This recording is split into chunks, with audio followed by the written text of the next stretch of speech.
With the experience that I've had at the local and the state level for the last nearly 20 years, I feel very strongly that Idaho deserves a strong educational leader that can provide the vision that our students need for the 21st century. So that's it in a nutshell. I want a vision for the state of Idaho. I have felt that as a critical missing piece. Got it. And what are your top 3 priorities if you're elected?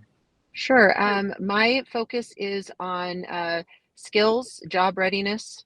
I've said this a lot, that readiness is the 4th R of education, and what does that look like? What does that take in? How do we emphasize and expand our vocational and technical training? I feel very strongly about that. That includes, to me, how we also prepare our students for life and for successful adulting. And one of the things I've been talking about widely is having a required class of financial literacy for all of our students prior to graduation. And to me, that goes into that overall skills set. You know, what is it that we're preparing our students to be able to know and do that is equal to how we prepare for college.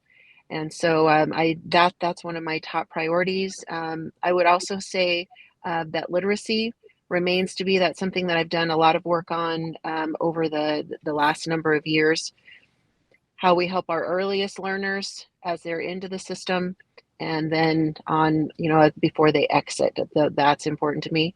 And then the other thing that I feel strongly about, and this takes in a lot of areas and a lot of stakeholders, having education reestablish trust. I feel as though that's a missing ingredient, whether it's trust for parents, trust for educators, trust for our legislature, trust for other stakeholders that are involved in education, that the advocacy and how we talk about education, how that leadership rolls out. I feel the need and have felt a real disconnect on the trust between what education provides and what's happening, or should provide, and what's happening. Great. We're going to dig a little deeper on some of those specific issues. Why should voters select you over your opponents? I have a message that's much different than my opponents. Being on the campaign trail, as you can imagine, I have the opportunity to participate with them in candidate forums and other Republican type events. Policy matters, and I am policy heavy. I talk a lot about how we, as I mentioned before, how do we prepare our students? What should that look like? What does it look like for a junior and a senior in high school? How do we create pathways? How do we support educators so they can identify the reading gaps that we have, and those types of things? And the comparison, that I see is that the experience that I've had, the leadership experience that I've had, allows me to create a vision around what we need right now, and frankly, what I see that we need in 5 years. And those are not things that I hear from my opponents.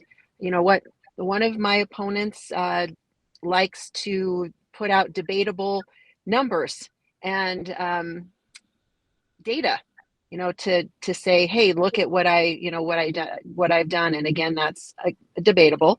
And then I feel like the other opponent is using our children as a platform to run for another political office, but in a different party. And so the contrast of who's been able to work in a collaborative leadership way to bring results. Many of the things that are talked about on the campaign trail as positive changes for education were things that I directly did, whether it was while I was the president of the Board of Education or a board member. And so I'm able to bring that skill set to the table. What's your position on private school vouchers? I am not a supporter of vouchers. I've been on the record since day one. I am not in support of anything that siphons money away from our public schools. Now, I am a supporter of options for our kids. and under my leadership, we've increased options school choice by over 40%. There are options for advanced opportunities, for example, built into the system and around programming. But I'll go back to I am the only candidate in this race that does not support vouchers. There's been a lot of public debate around the notion that critical race theory is being taught in Idaho schools. First of all, do you think critical race theory is being taught in Idaho schools? Well, I have been traveling the state, getting into classrooms, specifically social studies, government classes, talking to teachers, talking to students. And I have yet to witness it with my own eyes. But I do realize that this is a concern for the public. We did have legislation that come out that prevents it from being taught in the state of Idaho, and I will continue to investigate any and all allegations on behalf of the public. But, and I did talk to superintendents. I gave them a 5-point plan to address it. I said, make sure you are investigating every complaint, taking everything seriously. Don't shut people down. Don't shut people out. Make sure you're having focus groups, asking people to show you specific examples. You might want to work on a policy. Those are some of the things that are in the 5-point plan. And also, I am having dialogue right now to review any textbook and curriculum that is recommended at the state level through the curriculum team that is put together by the State Board of Education. We are in the process right now of conducting those reviews or getting that put together to move forward with a review on behalf of the people of Idaho, because it is worthy of investigating. But again, I have yet to see an example that has been brought forward to my office that I will continue to make an effort to investigate all and any allegation.